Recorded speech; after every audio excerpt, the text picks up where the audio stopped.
16 मई 2008 एक 14 साल की लड़की आरुषि अपने ही घर में मृत पाई गई। नौकर हेमराज गायब था। सबको लगा हेमराज ने मारा और भाग गया। लेकिन अगले ही दिन उसी घर के छत पर हेमराज का शव मिला। अब सवाल सिर्फ एक था, कौन है वो तीसरा शख्स जो उस दिन उस घर में घुसा और दो लोगों का कत्ल करके बाहर से ताला लगाया और भाग गया। आखिर क्या हुआ था उस दिन आरुषि तलवार के साथ। नमस्कार दोस्तों, मेरा नाम है साहिल और आप देख रहे हैं केस बुक। यह वो केस है जहां न्यायपालिका भी बटी हुई है। आज हम उस रात के हर मिनट की डिटेल देखेंगे। अपनी सीट बेल्ट बांध लीजिए क्योंकि इस कहानी के हर मोड़ पर एक नया रहस्य है। डॉक्टर राजेश और नुपुर तलवार एक सफल डेंटिस्ट थे। आरुषि उनकी इकलौती बेटी जिसे उन्हें आईवीएफ के बाद पाया था, एक चमत्कारी था। और 14 साल की आरुषि अपनी समर वेकेशन को लेकर उत्साहित थी। हेमराज 45 वर्षीय उनका भरोसेमंद घरेलू नौकर था। 15 मई की रात सब सामान्य था। लेकिन उस रात क्या हुआ, आरुषि और हेमराज दोनों ही नहीं रहे।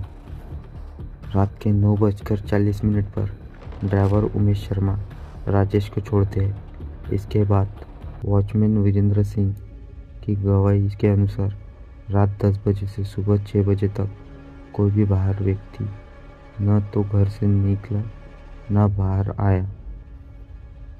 यह एक महत्वपूर्ण डिटेल है। रात के करीब 10 बजे आरुषि के पिता राजेश ने सोनी DSC W130 कैमरा दिया। रात के करीब 10:10 पर आखिरी फ़ोटो क्लिक हुई। रात के करीब 11 बजे राजेश को इंटरनेट का काम बढ़ा। नुपुर आरुषि के कमरे में ही थी, जो चेतन भगत की 36 रेट्स ऑफ माई लाइफ पढ़ रही थी।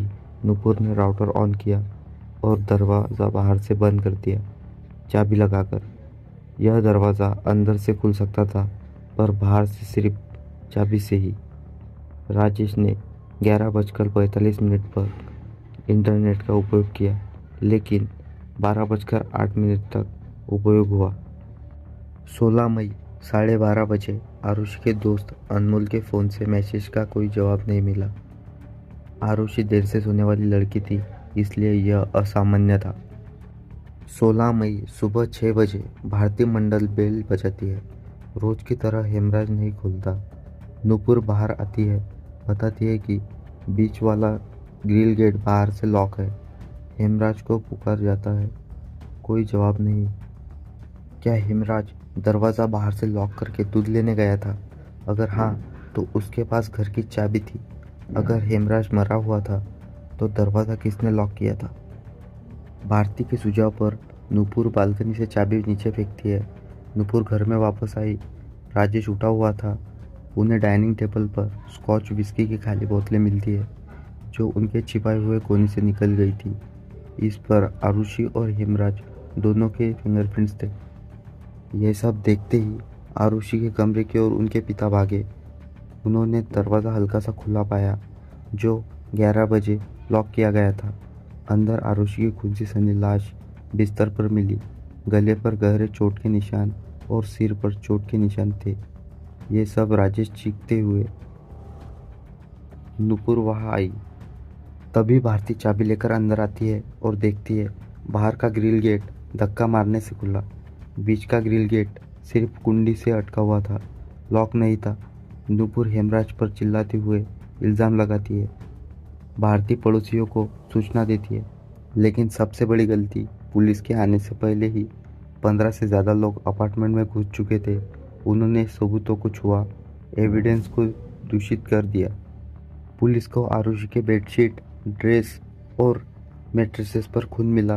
पुलिस ने शुरू से ही कहा था कि यह एक फ्रेम जॉब है, क्योंकि आरुषि के फ़ोन को छोड़कर घर से कोई भी चीज़ चोरी नहीं हुई थी। लेकिन एक दिन बाद जब 17 मई की सुबह जब छत का दरवाज़ा खुला, तो अंदर हेमराज का शव मिला। उस पर भी गले पर कट और शरीर पर चोटें के निशान मिले थे। दोहरे हत्याकांड का रहस्य अब और गहरा हो चुका था। जब यह केस सीबीआई को सौंपा गया, तो सीबीआई ने साफ साफ कह दिया, ये मर्डर माता पिता के ही द्वारा किया गया है। 2013 में राजेश और नुपुल तरवार को दोषी ठहराया गया और आजीवन कार्रवाई की सज़ा हुई। 2017 में इलाहाबाद हाई कोर्ट ने उन्हें संदेह का लाभ दिया, मतलब बेनिफिट्स ऑफ डाउट देते हुए बरी करार दिया। कोर्ट ने कहा कि सबूत इतने मजबूत नहीं है कि उन्हें संदेह से पूरे दोषी ठहराया जा सके। अब बात करते हैं वर्तमान स्थिति की। हाई कोर्ट के बरी करने के फैसले को चुनौती दी गई है। सीबीआई ने हाई कोर्ट के फैसले के खिलाफ अपील दायर की है।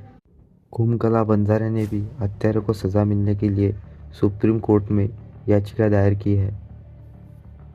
सुप्रीम कोर्ट ने भी उनकी याचिकाओं को स्वीकार कर लिया है। इसका मतलब यह है कि तलवार दबंदी पर यह संकट अभी भी बना हुआ है। यह केस तब तक पूरी तरह बंद नहीं होगा जब तक इस देश की शीर्ष अदालत इस पर अंतिम फैसला नहीं सुना देती। यह केस न्यायपालिका और पुलिस के लिए एक कड़वा सबक है। शुरुआती कुछ घंटों में सबूतों का संरक्षण न हो पाना इस केस के अनसुलझे रहने का सबसे बड़ा कारण यही है। इसने सिखाया है कि किसी भी केस में घटनास्थल को दोषी होने से बचाना ही सबसे ज़रूरी है, ताकि न्यायपालिका भी अच्छे से जांच कर पाए। स्थिति की बात करते हुए आप इस उलझी गुत्थी को कैसे सुलझाते हैं?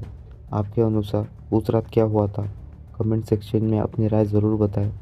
अगर आपको ये केस अच्छा लगा तो वीडियो को लाइक करो और केस बुक को सब्सक्राइब करना मत भूलना। मैं हूँ साहिल और मैं आपसे विदा लेता हूँ। जय हिंद। मिलते हैं एक नए केस में ट्रू क्राइम डॉक्यूमेंट्री के साथ। तब तक के लिए बने रहिए।